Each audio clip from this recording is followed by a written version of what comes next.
Do you want to grow the biggest, bushiest basil that you've ever had in your garden this season?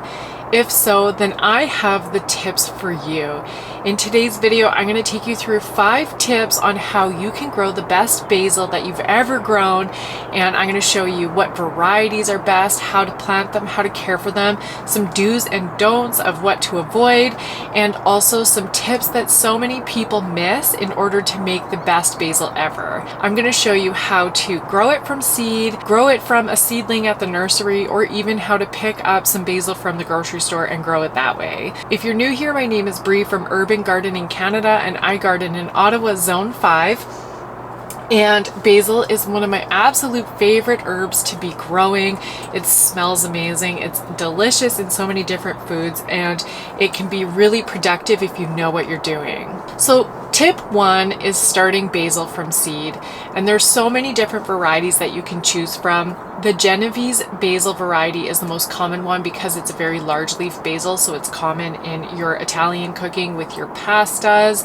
But there's also Thai basils, cinnamon basils, lemon basil, anything you can think of pretty much exists. There's one called red Reuben that is a red basil. They're so beautiful, and so there's really anything that works for how you want to use it in the kitchen, you can find one for you. And the seeds are quite small, so it's not very difficult to plant them. What you want to do is sow them in a warm soil that is at the depth of 2 times the size of the seed. And these seeds are so miniature that really you're just going to sprinkle the seeds onto the soil and lightly cover them with a little bit of extra soil. Make sure that it's moist. And so if you are putting dry soil on top, just spray it with a water bottle to give that moisture. And then if you have a warm area to place your seeds in, that is the best. So it's a sunny window, a floor register with your furnace on, or if you have a heat mat and a dome, that is really going to help make sure that they sprout and are happy seedlings. If you're starting them now when the weather's starting to warm up, then you can actually bring them outside to get their sunlight during the day. But if you're going to plant them outside or put them out, make sure that it's above 10 degrees Celsius because basil is a heat-loving plant. So you want to make sure that when you do bring them outside, it's when the temperatures are warm and the way that they like to grow, because if it's too cold out, they'll wilt and die. From there, you are just going to want to make sure that once they get a couple sets of true leaves that you separate them out, because they don't really like to be crowded out that much. In all honesty, I have 1, 2, 3, 4, 5, 6, 7, 8, 9, 10 plants in here, and this is totally crowded out. And so they're not going to grow as fast as they could be if they had their own space. And so I'm just waiting for the weather to warm up so I can plant these outside, and in the meantime I'm using them in the kitchen. Of course, basil likes to be planted in full sun because they love the heat, so make sure that you don't plant them out until your last frost date has passed, and put them in a hot, sunny location. You also don't want to crowd them out too much for a couple of reasons. The first one is if you want them to get big and bushy, you do have to make sure that you provide enough space for them, and so you want to plant them at least 6 inches apart from each other. And the second thing is when they are crowded, there is a better chance of them getting disease on them where the leaves are going to go bad, and since that's what you eat, you really want to make sure that you protect the leaves and keep them healthy. So making sure that they have a good amount of space and nice airflow around them is important to keep them healthy and to get them bushy. So tip number 2 is where most basil growers get things wrong. If you're not getting a bushy basil, it's because you're skipping this step, and that is that you're harvesting the leaves off your plant and not the stems. Because when you choose to harvest the stems, you are going to get more stems growing, but if you just pull the leaves off, then your plant will continue to grow upright and not bush out. So when you're choosing to pick your basil, instead of just pulling a leaf off here, you actually want to pinch the entire stem off and take all of it with you. And the lower you go, so you can see here that there is a new leaf growing out of here. So technically when I go to harvest my basil, I'm actually going to want to cut it. I'm not going to do it here because the stem is woody and I'll rip it off, but I do want to cut it down here so that way I can take all these leaves up here and I'll get new branches coming off at the bottom here, and that's what makes it bushy.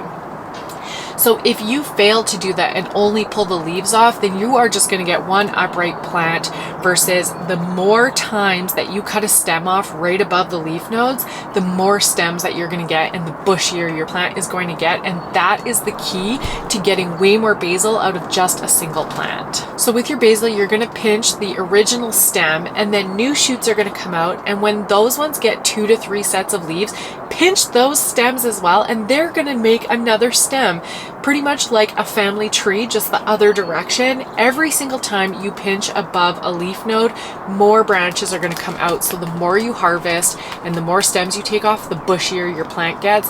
And this is literally what's going to give you these big, huge bushy basil plants. So before we get into tip 3, I did want to mention that I have a course available that is going to make you a better gardener.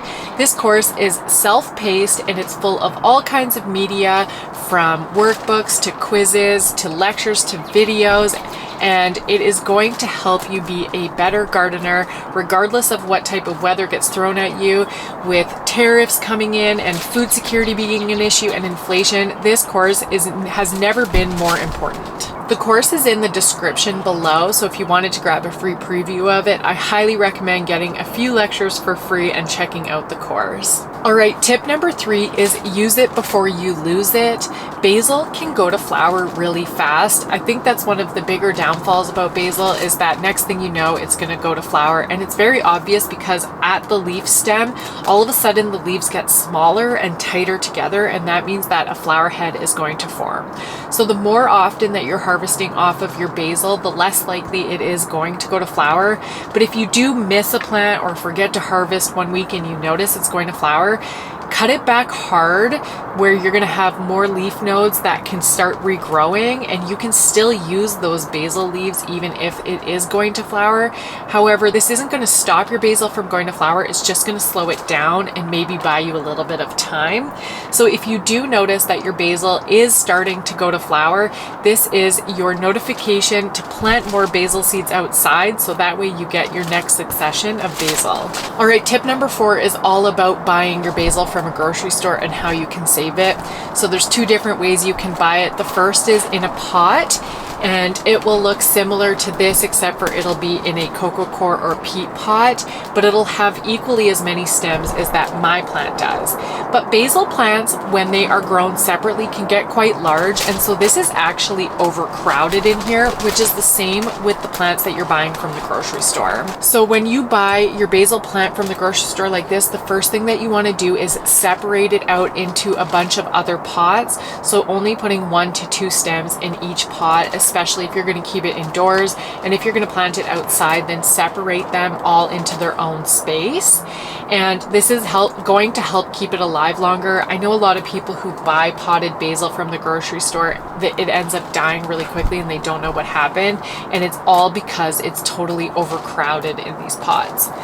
If you buy basil from the grocery store with stems on it, you can put them directly into a cup of water, and those stems are going to produce roots for you. And then once those stems have rooted, you can put them into soil and continue to grow them. This is another way where you can take a bunch of basil, a literal bunch of basil, and turn it into different plants. So this is just another way that if you don't want to start it from seed or buy a seedling from the nursery, that you can grab grocery store basil and turn it into your own plant. And tip number 5 is to fertilize your basil. Basil survives on being a leafy green, which means it enjoys getting nutrients in order to grow big green leaves. So this is your nitrogen and phosphorus are the 2 good nutrients for your plants that have leafy greens on top. And so getting a nice balanced fertilizer and regularly fertilizing your basil is going to make sure that it continues to produce and is happy and gives you a lot to be eating over the summer months, but also so that way if you wanted to dry it over the winter to use your own homegrown basil, you have the ability to do so. And that is all 5 tips on how to grow big bushy basil for this year. I hope that this is your basil year, and if you enjoyed today's video, make sure to give it a thumbs up, subscribe to the channel, and check out this video here. Bye.